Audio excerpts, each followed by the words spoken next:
Somewhere along the way, hope stopped feeling safe.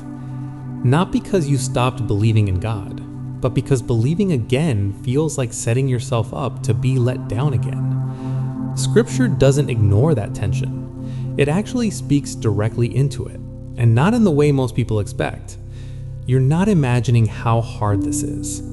Hoping again isn't just a decision. It feels like reopening something that already hurt you once, maybe more than once. And the quiet weight of it is this. You know what it's like to expect something, pray for something, trust God with something, and watch it not happen, or happen differently, or fall apart anyway. So now when people talk about having hope, it doesn't land the same way. Because for you, hope isn't abstract anymore. It has history.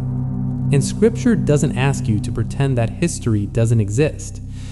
Number one, when hope has already been deferred, Proverbs doesn't soften it. There's a verse people quote often, but they rarely sit with it long enough. Hope deferred maketh the heart sick, but when the desire cometh, it is a tree of life. Proverbs 13:12. That first part matters more than most people admit. Hope deferred makes the heart sick. Not weak, not dramatic, sick. Scripture is naming something physical, almost heavy. What it feels like when what you are holding onto keeps getting pushed further away. And it doesn't correct that feeling. It doesn't say you shouldn't feel this way. It simply tells the truth. There's something in you that gets affected when hope keeps getting delayed. And if that's where you are, Scripture already accounted for it. You're not responding incorrectly. You're responding honestly.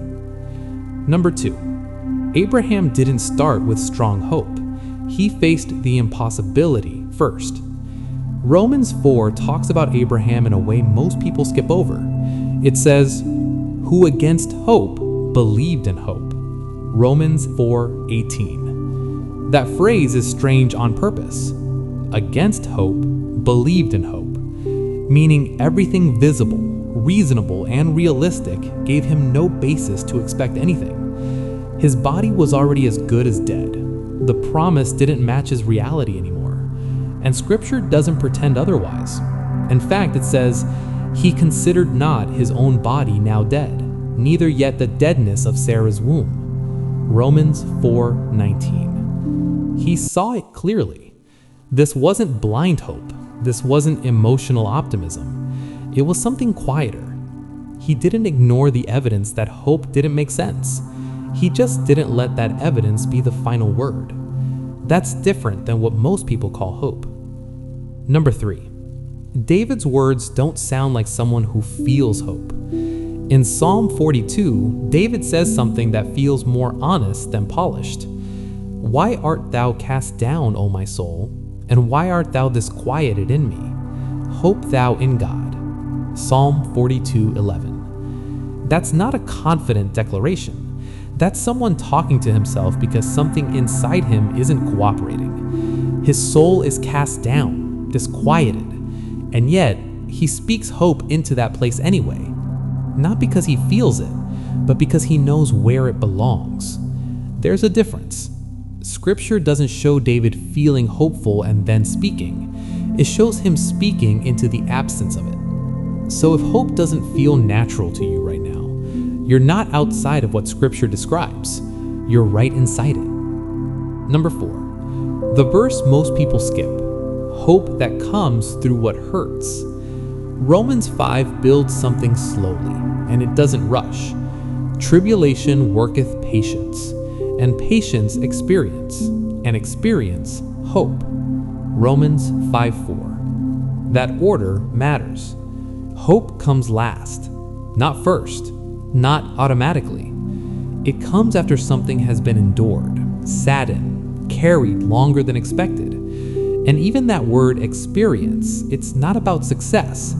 It's about being shaped by what didn't break you, even though it could have. Which means the kind of hope Scripture describes here isn't untouched. It's not fragile because it's new.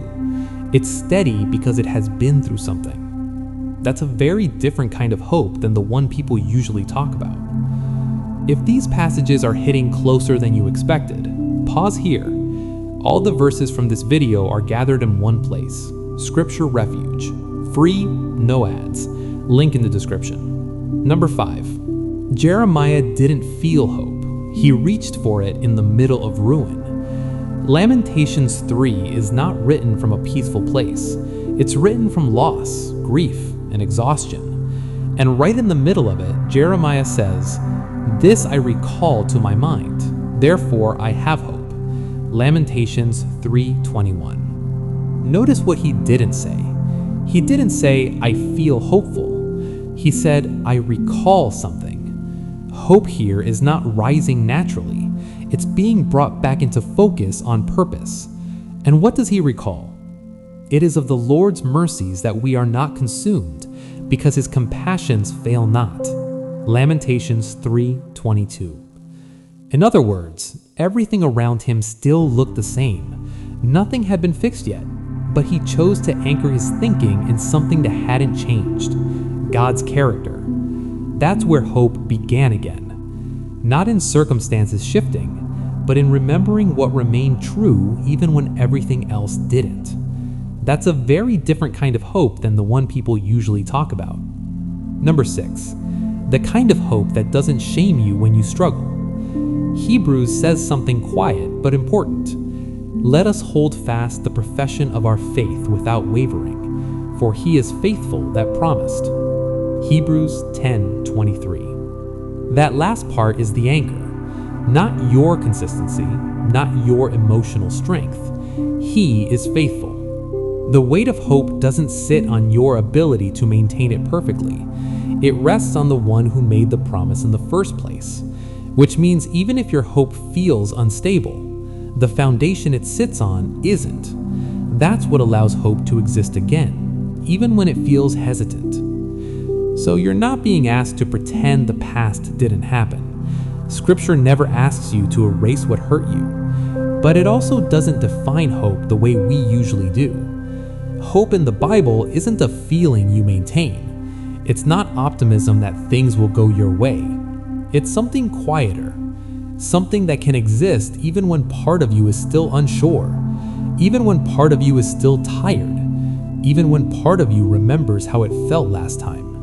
Because it's not built on what happened before. It's built on who God has shown himself to be, consistently, patiently, without changing. So if hoping again feels difficult, hesitant, even a little dangerous, Scripture doesn't correct you for that. It meets you there. And instead of telling you to feel differently, it shows you something steadier than your feelings.